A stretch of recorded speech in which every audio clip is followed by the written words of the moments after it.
My dear students, मैंने अपनी नज़रों से देखा है, मेरा ये मानना भी है कि कोई अगर बहुत अच्छा किया, बहुत आगे गया, उस मुकाम तक पहुंच गया, जरूर है क्या उसने प्रैक्टिस करा होगा। प्रैक्टिस के बिना कोई उस मुकाम तक नहीं पहुंच सकता है। अच्छा, सबसे अच्छा करने के लिए प्रैक्टिस चाहिए किसी भी क्षेत्र में। कोई गायक बना हो, कोई फिल्मी दुनिया में हो, कोई पढ़ाई की दुनिया में हो, अगर उसने उस मुकाम तक पहुंचा है तो उसने प्रैक्टिस जरूर की है, तभी वहां तक पहुंचा है। कोई कहता है कि सर, एग्जाम से आने के बाद तुरंत बोलता है सर मेरा 90+ मार्क्स आने वाला है, और आज आता है 50 से भी नीचे। उसने प्रैक्टिस नहीं करी होगी, एग्जाम के टाइम में उसने प्रैक्टिस नहीं किया होगा।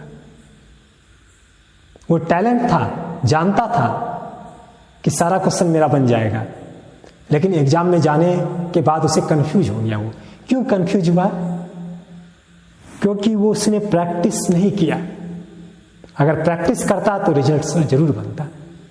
वो लड़का कहता है कि मैं चैलेंज करूंगा, लेकिन उसे यह पता नहीं रहता है कि नहीं, एग्जाम के टाइम में मैंने प्रैक्टिस नहीं किया, मुझे कंफ्यूजन रहा सब सवाल में, लेकिन पढ़ने में वो अच्छा था।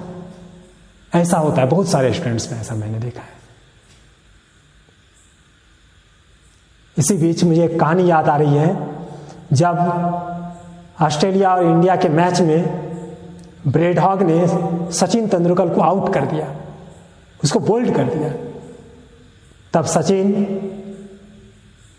उस मैदान को छोड़कर अपने स्थानों पर पेविलियन हो गए। ये कहानी है सन 2007 की, और सचिन को आउट कर देना ब्रेड हॉग के लिए बहुत बड़ा अचीवमेंट था, क्योंकि उसने बोल्ड किया था। क्योंकि सचिन उस क्रिकेट की दुनिया का एक गॉड था, भगवान के रूप में जाना जाता था, जो क्रिकेट की दुनिया को बदल कर रख दिया था। और जब मैच समाप्त हुआ तो ब्रेड हॉग ने उसी बॉल को लेकर सचिन के पास गया,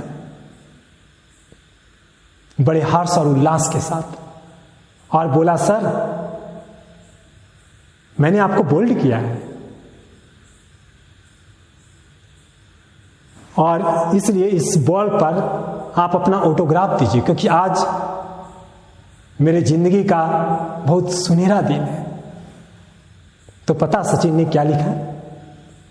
ये दिन तेरे जिंदगी में फिर कभी नहीं आएगा, ये दिन तेरे जिंदगी में फिर कभी नहीं आएगा।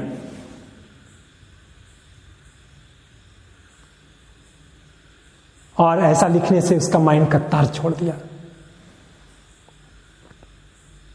और आपकी जानकारी के लिए बता देना चाहूंगा कि उसके बाद कितने मैच हुए, T20 हुए, ना जाने कितने IPL हुए, लेकिन एक भी विकेट सचिन का नहीं ले पाया।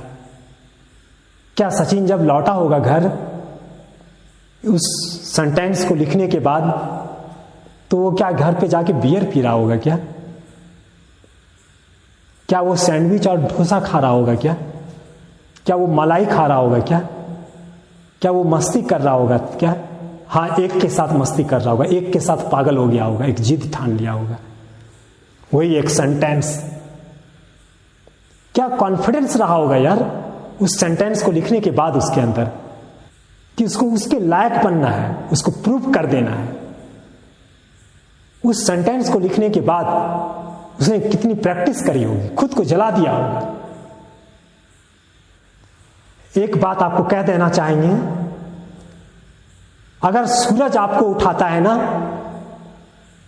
तब तुम जागते हो तो लाइफ में कभी कुछ नहीं कर पाओगे। अगर सूरज आपको उठाता है तो, और आप जिस दिन सूरज को उठाना स्टार्ट कर दोगे, सूरज से पहले जाग जाओगे, तो शायद उस मंजिल से भी आगे निकल जाओगे। मंजिल यही रहेगी, तुम उससे भी आगे निकल जाओगे। बाद में एहसास होगा मैंने सोचा था यहां और निकल गया वहां। लेकिन ये सेंटेंस हर किसी को समझ में नहीं आएगा। जो इंसान जाग चुका है उसी को समझ में आएगा।